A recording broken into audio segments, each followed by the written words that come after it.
اعوذ باللہ من الشیطان الرجیم بسم اللہ الرحمن الرحیم۔ خواتین و حضرات السلام علیکم ورحمۃ اللہ وبرکاتہ و مغفرتہ۔ پروگرام احکام شریعت اور کچھ شعبان کے مہینے سے متعلق کلمات کے ساتھ آپ کی خدمت میں حاضر ہیں۔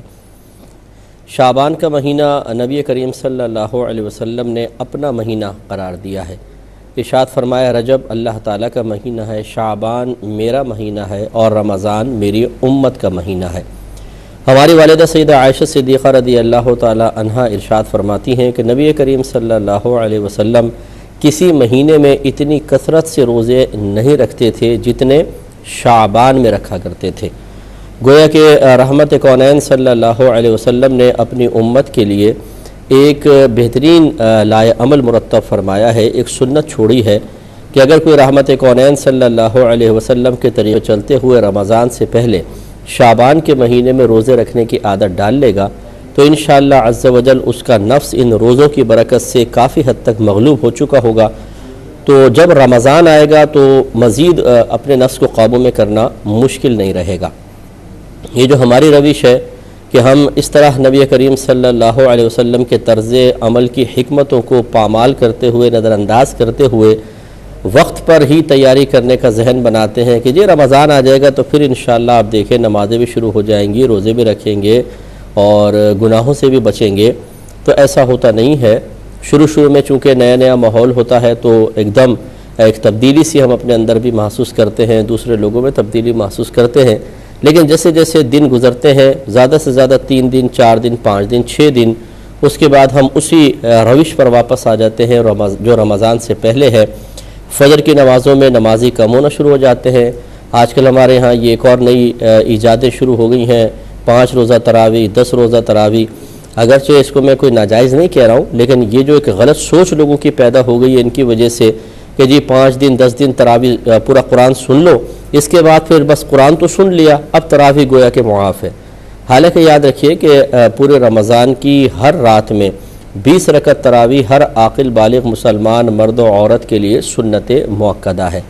ہاں اس میں ایک قرآن اگر جماعت کے اہتمام کے ساتھ ہو تو ایک قرآن کا ختم سنت کریمہ ہے، بلکہ اس کو بھی فقہاء نے سنت مؤکدہ لکھا ہے۔ تو لہٰذا اگر کسی نے 10 روز میں قرآن پاک سن بھی لیا تو ایک سنت ادا ہوئی نا، پھر رمضان کی جو تمام راتوں میں تراویح 20 رکعت پڑھنے کی سنت تھی وہ کون پوری کرے گا؟ تو یہ چیزیں ہمارے ہاں کچھ ہو گئی ہیں جس کی جو مناسب نہیں ہے۔ تو بہرحال نبی کریم صلی اللہ علیہ وسلم نے خصوصی طور پہ شعبان میں زیادہ عمل اختیار کر کے امت کو یہ تعلیم دی ہے کہ آپ بھی ایسا کریں تاکہ رمضان سے پہلے ہم اپنے نفس کو مغلوب کرنے میں کامیاب ہوں، ان شعبان کے روزوں کی برکت سے نگاہیں قابو میں آئیں، طبیعت قابو میں آئے تو پھر رمضان میں اچھا طرز عمل اختیار کرنے میں آسانی رہے گی۔ جب شب برات آتی ہے تو جو ہمارے جہلا ترین عوام ہیں، جاہل ترین عوام ہیں، وہ مطلب اپنے بچوں کو پیسے دے دیتے ہیں اور وہ پٹاخے پھوڑتے ہیں اور سمجھتے ہیں کہ شاید شعبان پٹاخوں کا مہینہ ہے، خصوصاً شب برات میں خوب پٹاخے پھوڑے جائیں۔ یہ بدعت سیئہ ہے، یاد رکھیں پٹاخے پھوڑنا، یعنی ایک ایسی بدعت ہے کہ جس کے بارے میں سرکار نے فرمایا کل بدعت ضلالہ وکل ضلالۃ فی النار۔ تو چونکہ یہ ہمارے نبی کے کوئی طریقہ نہیں ہے، نہ سنت ہے، نہ یہ کوئی شعبان کی راتوں میں پٹاخے پھوڑنا کوئی طریقہ مسلمانوں کا طریقہ ہے، انتہائی اذیت ناک طریقہ ہے۔ یعنی میں نے ایسی عورتیں دیکھی ہیں بچوں کو پیسے دے کر کہیں گی یہاں نہ پھوڑنا، آگے جا کے پھوڑو، ہمارے سر میں لگتی ہے۔ اس کا مطلب یہ ہے کہ آپ اتنے نازک ہیں کہ آپ کے سر میں آپ کا بچہ پٹاخہ پھوڑے تو تکلیف ہوتی ہے، دوسروں کی تکلیف ہی نہیں ہے۔ اور اگر کوئی بچہ آپ کے گھر کے سامنے پٹاخہ پھوڑ کے چلے جائے تو جو اس کی پھر ساتھ نسلیں کھنگالی جاتی ہیں وہ بھی کسی پہ مخفی نہیں ہے۔ اپنا بچہ پٹاخے پھوڑ رہا ہے، دوسرے محلے میں جا کے ناک میں دم کر رکھا ہے، لیکن اس کو نہیں منع کریں گے بلکہ پیسے بھی دیں گے۔ تو اچھی طرح یاد رکھیں کہ اپنے بچوں کو روکنا واجب ہے، یہ بالکل بدعت سیئہ ہے۔ ایسا اگر وہ کرے گا تو بچے اگر نابالغ ہیں تو وہ تو قابل گرفت نہیں ہوں گے، بڑے قابل گرفت ہوں گے اور ان کی شدید گرفت ہوگی۔ اور پھر آپ نے دیکھا ہے کہ کئی دفعہ یہ پٹاخے لے کے دوسرے پہ پھینک دیے جاتے ہیں، کسی کی آنکھ خراب ہو جاتی ہے، کسی کا کان۔ ایک بچی کا میں نے اخبار میں یا خبروں میں مجھے پتہ چلا تھا کہ کسی نے ایسی شرارت کر کے اس پہ پٹاخہ پھوڑا، آنکھ کے پاس آ کے پھوٹا تو اس کی آنکھ خراب ہو گئی تھی۔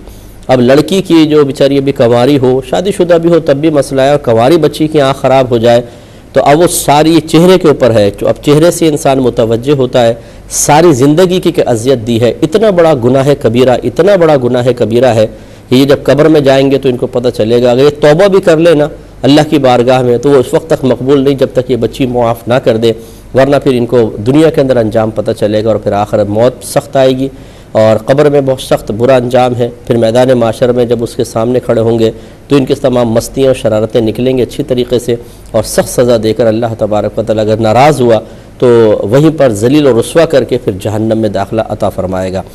اس لیے اپنے بچوں کو سختی کے ساتھ روکیں، یہ کوئی پٹاخوں کی رات نہیں ہے، نہ ہمارا مذہب اسلام اس قسم کی خرافات کی اجازت دیتا ہے جس سے پورا محلہ اذیت اور تکلیف میں مبتلا ہو جائے۔ ہاں، اس مہینے میں خصوصاً 15ویں شب میں رحمت کونین صلی اللہ علیہ وسلم کا قبرستان جانا ثابت ہے، تو اگر آپ جانا چاہیں تو بالکل نبی کریم صلی اللہ علیہ وسلم کی سنت کی تکمیل کے ارادے سے آپ قبرستان جا سکتے ہیں۔ کچھ اور بھی کلام کرتے ہیں، پہلے کالر موجود ہیں، کال لیتے ہیں۔ السلام علیکم۔ وعلیکم السلام ورحمۃ اللہ وبرکاتہ۔ مفتی صاحب، یہ پیریڈز کے بارے میں پوچھنا ہے کہ اگر کسی کی عادت ہو شروع سے کہ 6 یا 7ویں دن نہا لیتے ہیں، پاک ہو جاتے ہیں، لیکن اب تقریباً 40 سے اوپر ہو گیا ایج، تو اب ایسے ہوتا ہے کہ سم ٹائم 7 ڈیز میں تھوڑا سا ڈال سا لگ جاتا ہے، کبھی یوں ہوتا ہے کہ 8 یا 9 یا 10 ڈیز میں۔ تو اس کا پوچھنا ہے کہ بڑی کنفیوژن ہے کہ نماز پڑھنے کے بارے میں کیا کریں، کب پاک ہوں کب۔ جی میں عرض کرتا ہوں انشاءاللہ۔ دوسرا سوال یہ ہے کہ زکوٰۃ جو یہ مویشی وغیرہ ہوتے ہیں جیسے بھینسیں ہوں، کسی نے اگر کسی کو لے کے پالنے کے لیے دی ہوئی ہوں تو ان پہ زکوٰۃ ہوگی یا نہیں؟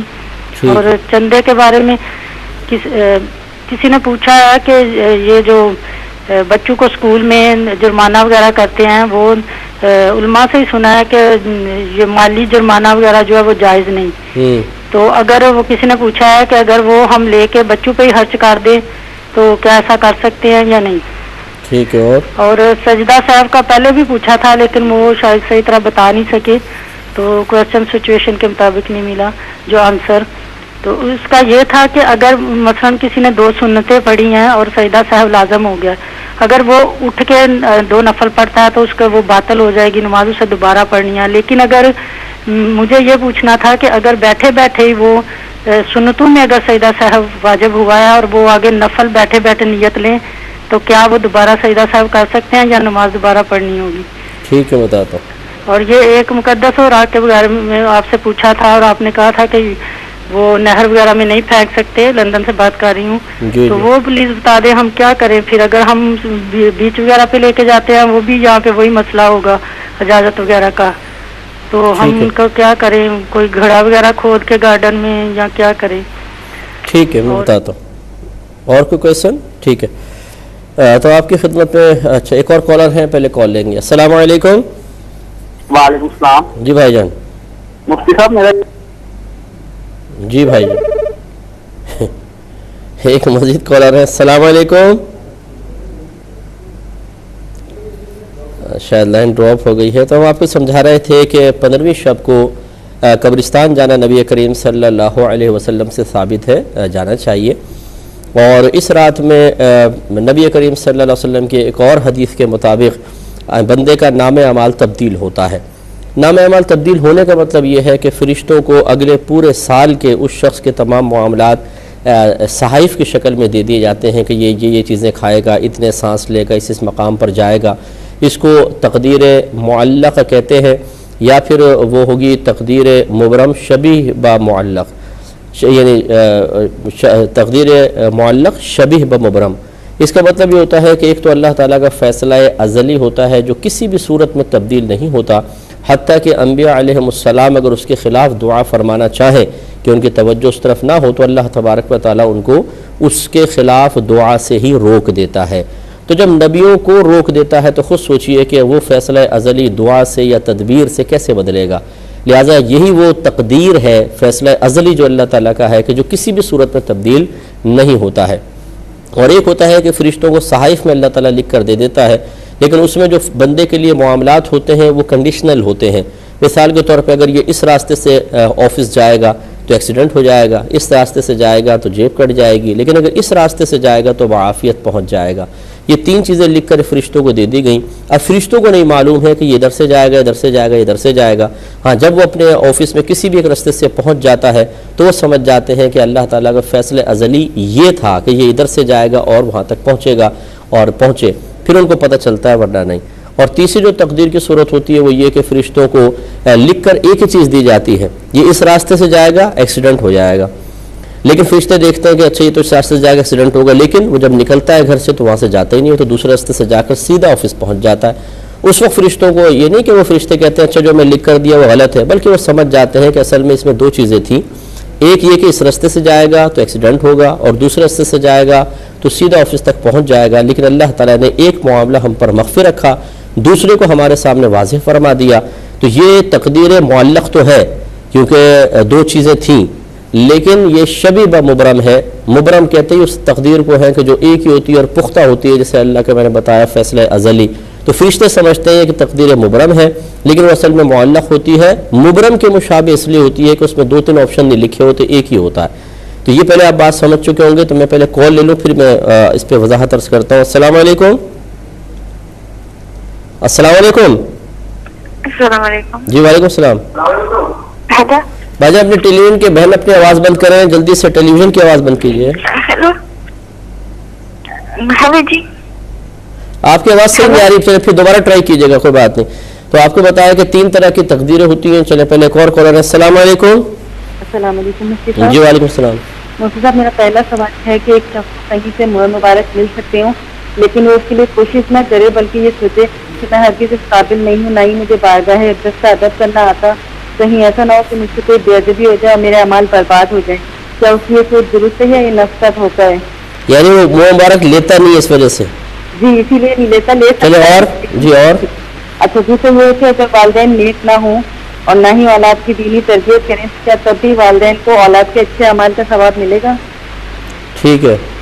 تیسرا سوال یہ ہے کہ اگر کوئی پیٹ ور فقیر گھر آئے اور کہے کہ میں بھوکا ہوں، مجھے کچھ پیسے دے تاکہ میں اپنا پیٹ بھروں، تو اس کو پیسے دینے کے بجائے کھانا کھلا دیا جائے، تو کیا یہ صحیح ہے؟ اور گھر والے اس سے کہیں کہ ہم تمہیں پیسے نہیں دیں گے، تم چاہو تو روز آ کے کھانا کھا لیا کرو. کون ہے یہ؟ کون ہے؟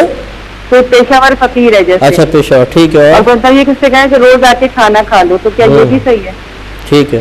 ٹھیک ہے بس شکریہ. السلام علیکم. میں انشاءاللہ بتاتا ہوں. ایک مختصر بریک لیں گے، ہمیں یقین ہے آپ ہمارا انتظار فرمائیں گے. بسم اللہ الرحمن الرحیم. تو آپ کی خدمت میں گزارش کر رہے تھے کہ تقدیریں 3 طرح کی ہوتی ہیں. ایک تقدیر مبرم کہلاتی ہے، یہ لفظ ابرام سے نکلا ہے. ابرام معنی ہوتا ہے پختہ کرنا، تو مبرم اس میں مفعول کا صیغہ ہے، اس کا مطلب ہے جس کو پختہ کر دیا گیا. تو یہ اللہ کا فیصلہ ازلی ہوتا ہے جو اس نے مخلوق کے لیے کر دیا ہے اور اس میں کوئی تبدیلی نہیں ہو سکتی ہے. تو علماء نے یہاں تک لکھا ہے، علماء متکلمین نے، کہ اگر انبیاء علیہ السلام بھی اس کے خلاف دعا فرمانا چاہیں تو اللہ تبارک و تعالیٰ ان کو دعا سے ہی روک دیتا ہے، اس میں کوئی تبدیلی نہیں ہو سکتی ہے. اور 2 طرح کی تقدیریں ایسی ہیں کہ جو فرشتوں کو صحائف دیے جاتے ہیں، اس میں بندوں کے بارے میں فیصلے لکھے ہوتے ہیں. لیکن ایک کہلاتی ہے تقدیر معلق. معلق کا مطلب یہ ہوتا ہے کہ وہ لٹکی ہوئی ہوتی ہے، ایک فیصلہ کن چیز نہیں ہوتی ہے. اگر یوں ہوگا تو یوں، اگر یوں ہوگا تو یوں. لیکن اور فرشتوں کو پتہ بھی ہوتا ہے کہ اس میں اس کے لیے 3-4 باتیں لکھی ہیں. مثلا اگر یہ بیمار ہو گیا، کسی نے دعا نہیں کی تو یہ ہلاک ہو جائے گا، اور فلاں نے دعا کر دی تو یہ بچ جائے گا. اب فرشتے دونوں چیزوں کے بارے میں انتظار میں ہوتے ہیں، ان کو توقع ہوتی ہے یہ ہوگا یہ ہوگا. جب کوئی ایک ہو جاتا ہے تو وہ سمجھ جاتے ہیں کہ اچھا یہ ہے اللہ کا فیصلہ ازلی. اور تیسرا کہ ایک ہی چیز لکھی ہوتی ہے، فرشتے سمجھتے ہیں شاید یہ اللہ نے اپنا فیصلہ ازلی ہمیں عطا فرما دیا ہے، یہ تقدیر مبرم ہے، لیکن حقیقتاً وہ معلق ہوتی ہے. اور اس کا معلق ہونا فرشتوں کو بھی اس وقت پتہ چلتا ہے کہ جب جو لکھا ہوتا ہے ویسا نہیں ہوتا اس بندے کے ساتھ. مثلا لکھا ہے کہ 6 مہینے میں مر جائے گا، لیکن وہ جب 6 مہینے سے اگلا دن آتا ہے تو فرشتے حیران رہ جاتے ہیں کہ اس کے تو موت کا لکھا ہوا تھا کہ 6 مہینے میں مر جائے گا، آگے کیسے بڑھ گیا. اور پھر ان کو سمجھ میں آتا ہے کہ اچھا یہ اس کا مطلب ایک اور چیز بھی یہاں لکھی تھی جو اللہ نے ظاہر نہیں فرمائی، کہ اگر فلاں دعا کر دے گا، فلاں ڈاکٹر سے دوائی لے لے گا تو یہ بچ کر آگے نکل جائے گا. تو یوں فرشتے جو ہیں اس کو اس وقت سمجھ پاتے ہیں جب اللہ تبارک و تعالیٰ کا ارادہ فعل کی شکل میں ظاہر ہو جاتا ہے، عمل کی شکل میں ظاہر ہوتا ہے. تو اس کو کہتے ہیں تقدیر معلق شبیہ بمبرم، یعنی ایسے تقدیر معلق جو مبرم کے مشابہ ہے. تو اب یہ اچھی طریقے سے یاد رکھیں کہ یہ جو 15 شعبان کو اللہ تبارک و تعالیٰ یعنی شب میں جو فرشتوں کو صحائف عطا فرماتا ہے، جو آپ نے بھی سنا ہے کہ یہ نام اعمال تبدیل ہو رہے ہیں، تو بعض لوگ بڑے خوفزدہ ہو جاتے ہیں اس سے، تو کہ یار نام اعمال تبدیل ہو رہا ہے، ابھی ہمیں بڑی احتیاط کرنی چاہیے. تو یہ خوف زدہ ہونا تو یہ کوئی بری چیز نہیں ہے، بہت اچھی بات ہے، لیکن صرف 15 شعبان کو خوف زدہ ہونا یہ بہت ہی عجیب و غریب بات ہے، کیونکہ یہ تقدیریں تو پہلے لکھ دی گئی ہیں. بخاری اٹھا کے پڑھیے، نبی کریم صلی اللہ علیہ وسلم ارشاد فرماتے ہیں کہ اللہ تبارک و تعالی نے لوگوں کی تقدیریں ان کی پیدائش سے 50,000 سال پہلے ہی لکھ دی ہے. یہ پہلے فیصلے ہو چکے ہیں. اب یہ نہیں ہے کہ کوئی نئی چیز آپ کی دی جا رہی ہے فرشتوں کو، یہ تو پہلے ہو چکا ہے. اگر واقعی کوئی خوف خدا رکھنے والا ہے تو وہ اسی حدیثوں سے خوف زدہ ہو جائے.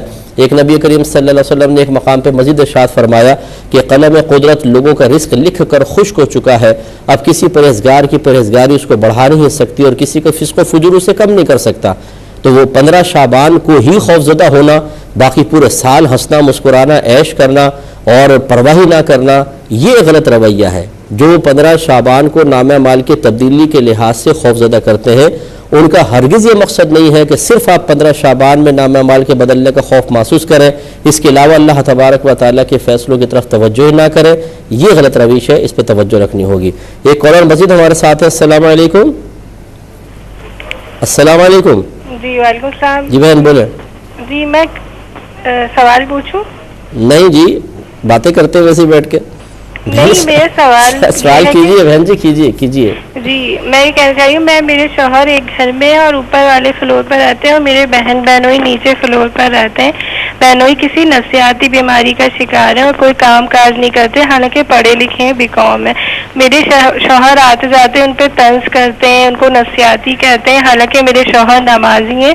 تو میں چاہتی ہوں کہ آپ کے پروگرام کے توسط سے آپ طنز وغیرہ کے بارے میں کچھ بتائیے، کیونکہ میرے شوہر آپ کا پروگرام بھی سنتے ہیں کہ انہیں اس طرح نہیں کرنا چاہیے. چلے میں عرض کرتا ہوں. بہت شکریہ.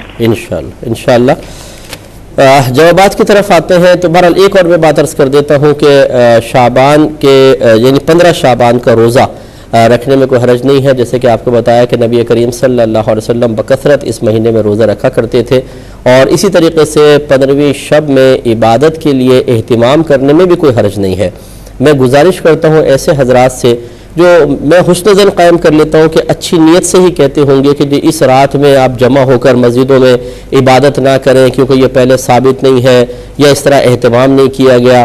میرے پیارے بھائیوں، ذرا غور و تفکر فرما لیجئے کہ اگر کوئی کام پہلے نہیں ہوا اور مذہب اسلام اس کام کو پسند کرتا ہے، شریعت پسند کرتی ہے، اللہ تعالیٰ اس کے رسول پسند کرتے ہیں، تو اس کام سے ہرگز نہ روکا جائے. ویسے ہی لوگ عبادت کی طرف مائل نہیں ہے.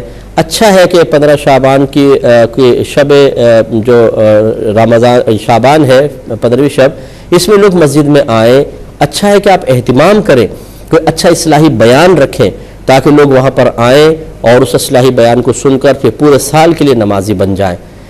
اب اگر یہ کہا جائے کہ یہ پہلے تو یہ تھا نہیں، اب اس طریقے سے اہتمام، تو دیکھیں نوافل پڑھنا پہلے بھی تھا اب بھی ہے، درود شریف پڑھنا پہلے بھی تھا اب بھی ہے، قرآن پاک پڑھنا پہلے بھی تھا اب بھی ہے، راتوں کو جاگنا پہلے بھی تھا اب بھی ہے. لیکن اگر آپ کہیں گے خاص 15ویں شعبان کو ہی کیوں، تو اس میں کوئی حرج نہیں ہے کہ اگر لوگ کسی مخصوص وقت کو عبادت کے لیے خاص کر لیں لیکن اسے شریعت کے لازم کردہ کی طرح لازم نہ سمجھیں، اس میں کوئی حرج نہیں ہے. آپ بھی تو شادی بیاہ کی تاریخیں فکس کرتے ہیں نہیں کرتے ہیں؟ شریعت نے تو نہیں کہا کہ اس تاریخ میں شادی کریں، آپ اپنی سہولت کے اعتبار سے فکس کرتے ہیں اور ایسی فکس کرتے ہیں کہ ایک دفعہ کارڈ بن جائے تو پھر وہ آگے پیچھے بھی نہیں ہوتی. اس تخصیص کی کیا شرعی حیثیت ہے؟ شادی کرنا سنت کریم، اگر آپ نے جو دنیاوی معاملہ ہے آپ کے لیے دنیاوی ہوگا، ہمارے لیے تو یہ بھی عبادت ہے. ہمارے نبی کریم صلی اللہ علیہ وسلم ارشاد فرما رہے ہیں. چلے میں اور آگے چل لیتا ہوں. اب اس کا ذرا مجھے جواب دیجئے کہ مسجدوں میں جماعت کے اوقات مخصوص کرنا کیا نبی کریم صلی اللہ علیہ وسلم کے زمانے میں تھا؟ صحابہ کرام کے زمانے میں تھا؟ سرکار نے اس کا حکم فرمایا؟ صحابہ کرام نے حکم فرمایا؟ تو پھر آپ نے 5 نمازوں کی جماعت کے اوقات کیوں مخصوص کر رکھے ہیں؟ اور اتنے مخصوص کر رکھے ہیں کہ نہ 1 منٹ آگے ہوتا ہے نہ پیچھے ہوتا ہے. اگر آگے پیچھے ہو جائے تو نمازی حضرات امام صاحب کو عجیب و غریب نگاہوں سے دیکھنا شروع کر دیتے ہیں کہ امام صاحب 5 منٹ لیٹ ہو گئے ہیں. یہ جو تخصیص آپ نے کی ہے، بتائیں کہ اس تخصیص کی کوئی شرعی حیثیت ہے؟ کیا شریعت نے کہا تھا کہ جماعت کے لیے وقت مخصوص کرو؟ اگر ہے تو دکھائیے کہاں ہے. اگر آپ کہیں گے نہیں یہ تو اس لیے ہے نا کہ تاکہ لوگ ایک خاص وقت میں آئیں اور ایک بڑی جماعت ہو جائے، اس کا مطلب ہے کہ کسی مصلحت صحیحہ کی بنا پر اگر شریعت نے کسی وقت کو کسی عبادت کے ساتھ خاص کرنا نہ بھی لازم کیا ہو تب بھی ہم کر سکتے ہیں، یہ تو آپ خود مطلب جواب دے رہے ہیں۔ تو اسی طریقے سے اگر 15ویں شب کو علماء اجازت دے عوام الناس کو کہ ٹھیک ہے آپ مسجد میں آئیں، خرافات سے بچیں، بستر پہ سونے سے بہتر ہے کہ مسجد میں آئیں، نوافل وغیرہ پڑھیں اور اللہ تعالیٰ کی بارگاہ میں توبہ کریں، اصلاحی بیانات سنیں اور آئندہ کے لیے اچھے منصوبے اچھے ارادے بنائیں۔ بتائیے اس میں کون سی شرعی قباحت ہے؟ تو یہ اس طریقے سے نہیں کرنا چاہیے۔ خواہ مخواہ مسلمانوں کی ایک بہت بڑی تعداد ہے، آپ دیکھیں کہ بلا مبالغہ 80% مساجد جو ہیں وہ آباد ہوتی ہیں، اس میں لوگ آ رہے ہیں، آپ سب کو کہیں کہ یہ بدعتی ہے، یہ گناہگار ہیں، یہ نماز پڑھ کے بھی جہنم میں جائیں گے، اس رات میں جا کر بھی جہنم میں جائیں گے، اس طرح کی باتیں کرنے کا کوئی فائدہ نہیں ہے۔ بہتر یہ ہے کہ ان چیزوں پہ ٹھنڈے دل سے غور کرنے کے بعد ان میں جواز کے پہلو نکالیے اور اچھے نیت سے اچھے ارادے سے لوگوں کو عبادت کی طرف آنے دیجیے۔ اور یہ ضرور ہے جیسے میں نے آپ کو عرض کیا کہ اصلاحی بیان رکھیں، اچھے بیان رکھیں، اور میں تو دیکھتا ہوں میرے بیان ہوتے ہیں الحمدللہ، میں جاتا ہوں مساجد کے اندر، اس دفعہ بھی غالباً میرے 2 یا 3 بیان ہوں گے ایک ہی رات میں، اور اللہ کا بڑا کرم ہے کتنے لوگ سامنے سے بیٹھے ہوتے ہیں جو اللہ کی بارگاہ میں توبہ کرتے ہیں، گناہوں کا احساس پیدا ہوتا ہے، عبادات کا ارادہ کرتے ہیں۔ یہ سارے فائدے نظر انداز کر کے بس اس چیز کو ہم بیس بنا لیں کہ جی وقت کیسے مخصوص کر لیا، حالانکہ اللہ کے نبی نے تو نہیں کیا تھا۔ تو جماعت کے لیے وقت مخصوص کر لیں کوئی بات نہیں، شادی بیاہ کے لیے کر لیں کوئی بات نہیں، ولیمے کے لیے کر لیں کوئی بات نہیں، اسی طریقے سے دارالعلوم کے اندر سال شروع ہوگا اس فکس تاریخ میں کوئی بات نہیں، دستار بندی اس تاریخ میں ہوگی کوئی بات نہیں، ختم بخاری اس تاریخ کو ہوگا کوئی بات نہیں، سلیبس یہ والا اتنا، یہ کتاب 6 مہینے تک چلے گی، یہ سال تک چلے گی، یہ ہم تخصیص کر لیں مخصوص کر لیں کوئی بات نہیں۔ یعنی یہاں کوئی بھی بات نہ ہو اور مسلمانوں کی ایک بہت بڑی تعداد مساجد میں آ کر اللہ تعالیٰ کی عبادت کر کے اس کو راضی کرنے کی کوشش کریں تو یہ بدعت ہے، یہ سب جہنم میں جائیں گے۔ تو یہ جہنم میں کیوں نہیں جائیں گے؟ جو تعویل اس کے لیے ہو سکتی ہے وہ اس کے لیے کیوں نہیں ہو سکتی ہے؟ جو جلسے جلوسوں کے لیے وقت مخصوص کیے جا سکتے ہیں تو پھر اس کے لیے وقت مخصوص کرنے میں کون سی قباحت پیدا ہو گئی؟ تو اس لیے اچھی طریقے سے ٹھنڈے دل سے غور کریں، اگر یہ نہیں تو یہ بھی نہ کریں، اور اگر یہ کر رہے ہیں تو پھر اس کے لیے جیسے آپ نے جواز کے پہلو نکال لیے اور ترمیمی پہلو نکال لیے اور شریعت کے اندر کچھ نہ کچھ آپ نے ترمیمات نکال لی ہیں ایک اچھے مقصد کے لیے، تو پھر اس مقصد کو کیوں آپ خامخواہ چیلنج کر رہے ہیں؟ اور جو اس پر عمل پیرا ہے ان سب کو جہنمی بنانے کی ہم کیوں کوشش کر رہے ہیں؟ ٹھنڈے دل سے ذرا غور کریں اور پھر فیصلہ کیجیے۔ پچھلے پروگرام میں ایک بہن نے کویسچن کیا تھا کہ ایک پیر صاحب ہے، جو مجھے یاد رہا وہ یہی ہے کہ ایک پیر صاحب ہے جو اپنے متبعین کو مخصوص برقع اور مخصوص لباس پہننے کا حکم دیتے ہیں، اس کے علاوہ اور باقی سے منع کرتے ہیں، تو کیا شرعی حکم ہوگا؟ دیکھیں یہ تو اب پیر صاحب کی سوچ اور فکر اور اس کے پیچھے جو ان کی حکمت ہے اس کے بارے میں جانا جائے، وہ معلوم ہو تو پھر میں کوئی حتمی فیصلہ کر سکتا ہوں۔ اگر ان کا مقصود یہ ہے کہ وہ لوگوں کو سادگی کی طرف بلانا چاہتے ہیں، وہ فیشن سے ہٹانا چاہتے ہیں، وہ اگر اپنے تمام متبعین کے اندر جو مالی تفاوت نظر آتا ہے کہ ایک بہت ہی قیمتی کپڑا پہنا ہوا ہے، ایک بہت ہی معمولی سا، تو قیمتی کپڑے والے کو دیکھ کر یہ احساس کمتری کا شکار ہے، اور قیمتی کپڑے والا اس کو دیکھ کر خواہ کے احساس برتری کا شکار ہو جاتا ہے اور ہاتھ میں لانا بھی پسند نہیں کرتا، اور کلف والے کپڑے ہوں تو کسی سے گلے ملنا پسند نہیں کرتا، اس طرح اجنبیت پیدا ہوتی ہے۔ اس کو ختم کرنا مقصود ہو کہ ایک جیسا لباس ہوگا، پتہ بھی نہیں چلے گا کس کا قیمتی ہے کس کا نہیں۔ اسی طرح اگر انہوں نے برقع کوئی ایسا پہننے کی تلقین کی ہے کہ جس میں زیادہ پردہ ہو، زیادہ جسم چھپتا ہو، تو اس میں کوئی حرج نہیں ہے۔ اگر اس طرح کی ان کی مصلحت ہے تو بہت اچھی بات ہے، اور اگر یہ کوئی ایسا مسئلہ ہے، چلیں پہلے میں انشاءاللہ بریک لے لیتا ہوں، پھر دوسرے پہلو پر گفتگو کر کے اس کا حکم بھی ذکر کریں گے۔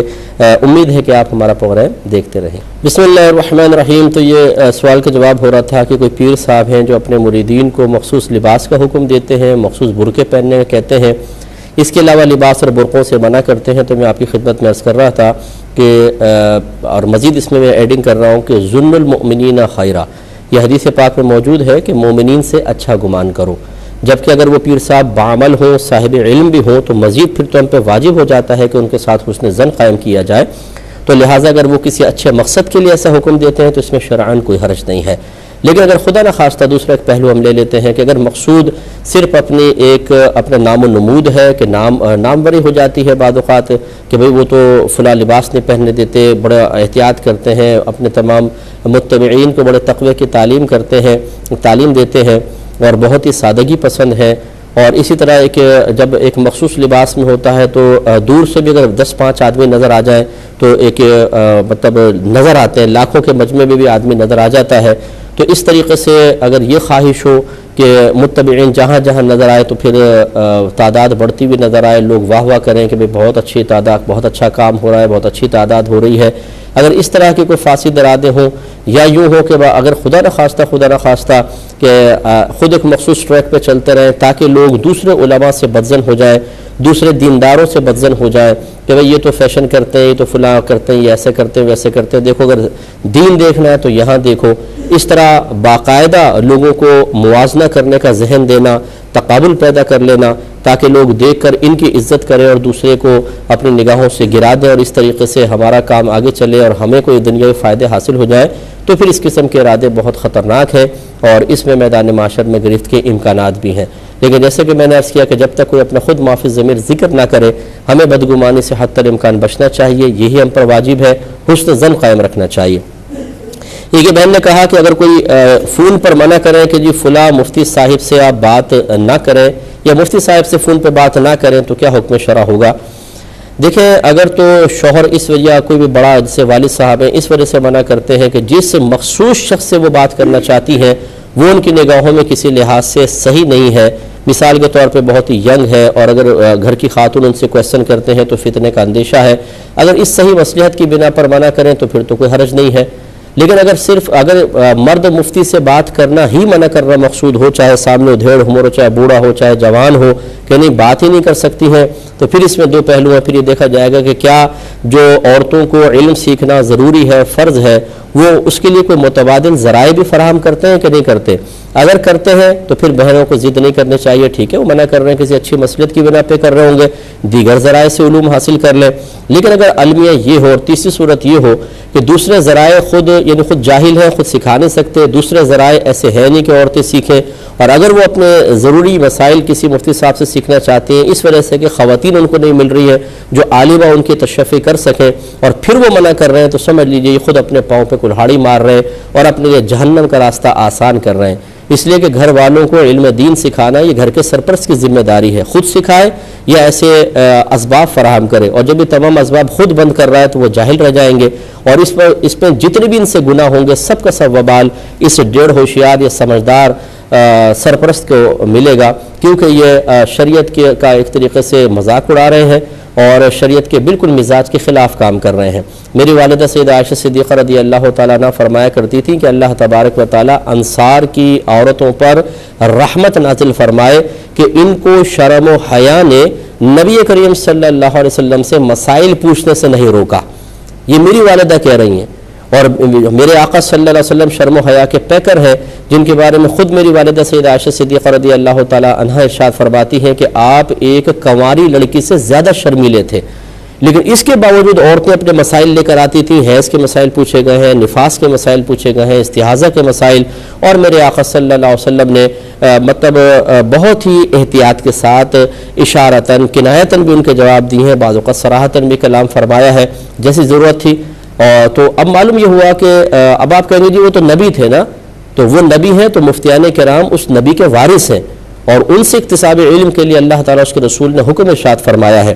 لہذا بعض اوقات ہم اپنی عقل کو اور اپنی غیرت کو بہت زیادہ سمجھنے لگ جاتے ہیں، اور معاذ اللہ ثم معاذ اللہ کیا اللہ تبارک و تعالیٰ اس کے رسول ان چیزوں کے اوپر توجہ نہیں فرماتے؟ حیا اور غیرت کا تصور آپ کو ملا کہاں سے؟ ذرا مجھے یہ تو بتائیے.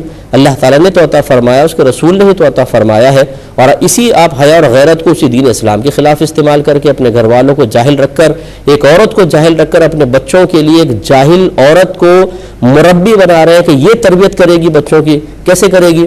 تو اس لیے ناراض بھی نہ ہو. اگر کوئی بہنیں علم سیکھنا چاہتی ہیں ہرگز ان کو نہ روکیں، یا پھر دوسرے اسباب آپ فراہم کریں جس سے مکمل طور پہ بہنیں علم سیکھ سکیں. ایک ہی بہن نے فرمایا اگر کسی عورت کی اب 40 سال عمر ہو گئی ہے اور کبھی 6 دن حیض آتا ہے، 1 مہینے، اگلے دن جیسے 7 مہینے آ گیا، کبھی 8 9 10 8ویں دن 9ویں دن 10ویں دن تک بھی پہنچ جاتا ہے، تو کیا حکم شرع ہوگا؟ وہ نماز وغیرہ کا حساب کیسے کرے؟ دیکھیں مثال کے طور پہ 6 دن آپ کو کسی کو حیض آیا اور اگلا پورا دن اس کا بغیر حیض سے گزر گیا تو سمجھ لیں کہ یہ پاکی ہو گئی. بس اب 7ویں دن ایسے گزرا کہ وہ انتظار کر رہی تھی کہ شاید 7ویں دن بھی ایسا ہو جائے گا، لیکن غروب آفتاب تک کچھ نہ ہوا، تو اسے چاہیے کہ غسل کر کے نماز شروع کر دے. اب مثال کے طور پہ اگر 8ویں روز آ گیا تو پھر چھوڑ دے نماز، سمجھ جائے کہ 7واں روز بھی حیض میں ہے، 8واں دن بھی گزارے، پھر اس کے بعد اگلا دن ایک اور ویٹ کرے، اگر وہ پورا دن خالی گزر گیا تو سمجھ جائے کہ اس میں حیض نہیں آیا، وہ پاک ہو کر پھر نماز شروع کرے، اور یہ جو پورا دن بغیر حیض کے گزرا ہے اس نماز کی وہ قضا کرنے کا ارادہ کرے۔ لیکن اگر پھر 10ویں دن حیض آ گیا تو سمجھ لیں وہ بھی حیض کے دن تھا۔ تو خلاصہ کلام یہ ہے کہ اگر کسی دن حیض نہیں آتا ہے، غروب آفتاب تک انتظار کرے، اس صورت میں کہ جب کہ دن بدلتے رہتے ہیں، عادت بدلتی رہتی ہے، اگر نہیں حیض آتا تو پھر وہ پاک ہو کر نماز شروع کر دے۔ اگر بعد میں پھر بلیڈنگ ہو جاتی ہے، 10 دن کے اندر اندر یہ معاملہ رہے گا تو سمجھ لیں بیچ کے دن بھی حیض میں ہی گزرے ہیں۔ ایک یہ بہن نے فرمایا کہ ہم نے کچھ جانور کسی شخص کو دیے ہوئے پالنے کے لیے، تو کیا اس پہ زکوٰۃ بنے گی؟ بھینسیں وغیرہ ہے، دیکھیں ان جانوروں پہ زکوٰۃ نہیں ہوتی، یہ صرف ان جانوروں پر ہوتی ہے کہ جو سال کا اکثر حصہ جنگل میں جا کے چرتے ہیں، یعنی مفت کا چارہ ہوتا ہے، اور جب آپ کسی کو دیتے ہیں دیکھ بھال کے لیے تو باقاعدہ اس کو پیسے دیتے ہیں، چارے کے پیسے بھی دے رہے ہوتے ہیں، ان جانوروں پہ کوئی زکوٰۃ نہیں ہوگی۔ یہ کہتے ہیں کہ بچوں پر مالی جرمانہ ویسے تو منع کیا علماء کرام نے، لیکن اگر ایسا ہو کہ ان سے مالی جرمانہ لیا جائے، انہی بچوں پہ خرچ کر دیا جائے تو کیا حکم شرع ہوگا؟ دیکھیں پہلی بات تو یہ کہ لینا ہی گناہ ہے نا، لے کر آپ انہی پہ خرچ کریں تو پھر کوئی فائدہ نہیں ہے، لہٰذا مالی جرمانہ نہ رکھیں، بلکہ یوں کر لیں آپ کے مثال کے طور پر آپ فیس کے اندر زیادتی کر دیں تھوڑی سی، میں آپ کو سمجھاتا ہوں، مثلا 1000 روپے فیس ہے تو آپ 1200 کر دیں، اور یہ کہیں کہ اگر کوئی بچہ ریگولر آئے گا کوئی چھٹی نہیں کرے گا تو ہم بطور بونس سال کے آخر میں جتنی زیادہ ہم نے 1000 سے اوپر لیے ہوتے ہوں گے پیسے وہ ہم اس کو تحفتاً دے دیں گے۔ اب جو آپ لے رہے ہیں یہ سمجھ لیں ان بچوں کی اجرت لے رہے ہیں یا ان کی فیس لے رہے ہیں، مالی جرمانہ نہیں ہے، اور بچے اس وجہ سے پابند ہو جائیں گے کہ نہیں چلو اب سال کے آخر میں ہمیں پھر سارا پیسہ واپس مل جائے گا جو ہم اضافی فیس دے رہے ہیں، اس طریقے سے آپ کر لیں تو صحیح ہے، لیکن یہ مالی جرمانے کا طریقہ نہ کیا جائے۔ یہ کہتے ہیں 2 سنتیں پڑھی، اس میں سجدہ سہو ہوا، اب بیٹھے بیٹھے نفل شروع کر دی، پھر یاد آیا کہ پیچھے سجدہ سہو تھا تو کیا اس نفل میں کر سکتے ہیں؟ تو نہیں کر سکتے، سنت علیحدہ ہے، نفل علیحدہ ہے، وہ سنتیں پھر آپ کو دوبارہ کبھی زندگی میں پڑھنی ہوں گی۔ یہ یو سے کون سی بہن کہتی ہے کہ مقدس اوراق کا کیا کریں، یہاں پہ سمندر میں نہیں ڈال سکتے، نہر میں ڈالنے کو میں نے منع کیا تھا کہ مناسب نہیں ہے، تو یہ جو آپ تیسری بات کہہ رہی ہیں گارڈن میں اگر جگہ ہے تو گارڈن میں دبا دیں، آپ کے وہاں ویسی کافی بارشیں ہوتی ہیں اور اکثر جو ہے نیچے زمین گیلی ہوتی ہے، امید ہے کہ کچھ عرصہ اگر ایک کونے میں آپ اس کو دبا کر رکھیں گے وہ گل جائیں گے کچھ عرصے میں ہی اور وہ کھاد کا حصہ بن جائیں گے، لیکن پھر کوشش یہ کریں کہ ایک مخصوص کونا کر دیں، یوں نہیں کہ بیچ میں آپ ڈال دیں اس پہ لوگ چڑھ رہے ہوں، یہ مناسب نہیں ہے، کہیں کونے کے اندر گڑھا کھود کر اس میں آپ دبا دیا کریں، امید ہے کہ انشاءاللہ اس طریقے سے مقدس اوراق بھی بے ادبی سے محفوظ ہو جائیں گے اور آپ کا مسئلہ بھی حل ہو جائے گا۔ یہ ایک بہن نے کہا کہ کوئی شخص کسی کو منہ مبارک کی پیشکش کرتا ہے کہ آپ لے لیں، لیکن سامنے والا اس لیے نہیں لیتا ہے کہ نہیں میں اس کی شاید ادب نہیں کر پاؤں گا، میں اس قابل نہیں ہوں، کیا یہ صحیح ہے؟ دیکھیں بہرحال اب یہ ہم کسی کے اوپر بدگمانی تو نہیں کر سکتے ہیں، لیکن بہت سے لوگ ایسے ہوتے ہیں جنہیں خود اپنے باطن کا پتہ نہیں ہوتا، وہ اس قسم کی باتوں کو جان بوجھ کے دوسروں کے سامنے ظاہر کر کے اپنے لیے واہ واہ کے پہلو نکال رہے ہوتے ہیں، اور ان بیچاروں کو خود نہیں پتہ ہوتا کہ نفس و شیطان کیسے ان کے ساتھ کھیل رہے ہیں، کیونکہ صرف منہ مبارک کا ہی ادب نہیں، نبی کریم صلی اللہ علیہ وسلم کا قول مبارکہ بھی سرکار کی زبان اقدس سے ہی نکلا ہے۔ نبی کریم کی اطاعت تو نہ کی جائے، سرکار گناہ سے بچنے کا کہیں اس کی کوئی پرواہ نہ ہو، وہ نماز پڑھنے کا کہیں اس کی کوئی پرواہ نہ ہو، وہ تقوی اختیار کرنے کا کہیں کوئی پرواہ نہ ہو، آپ علم دین سیکھنے کا کہیں کوئی پرواہ نہ ہو، سرکار بدنگاہی سے منع کریں اس سے ہم باز نہ آئیں، یہ اس میں کوئی بے ادبی کا پہلو نظر نہیں آتا۔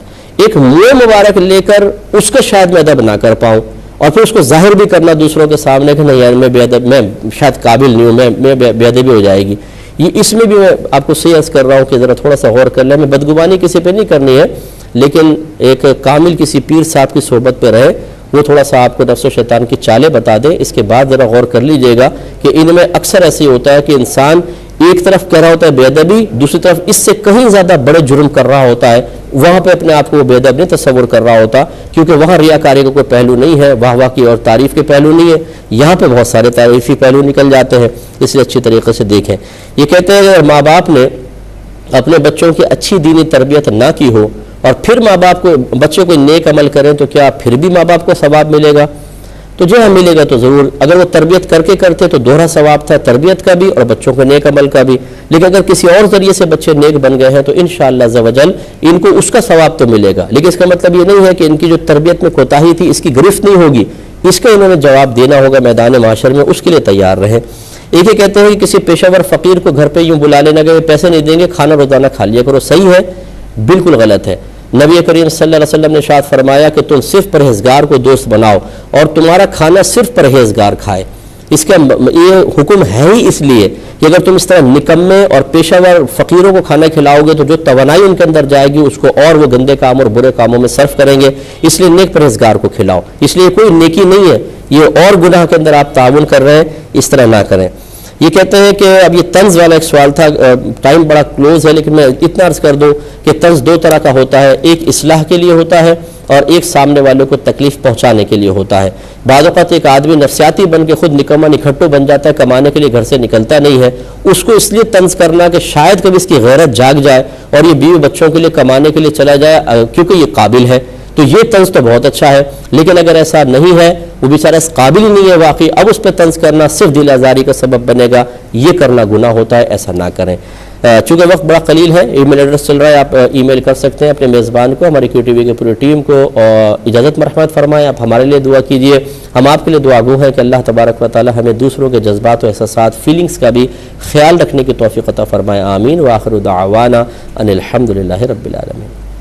میرے ورد لب ہے نبی نبی، میرا دل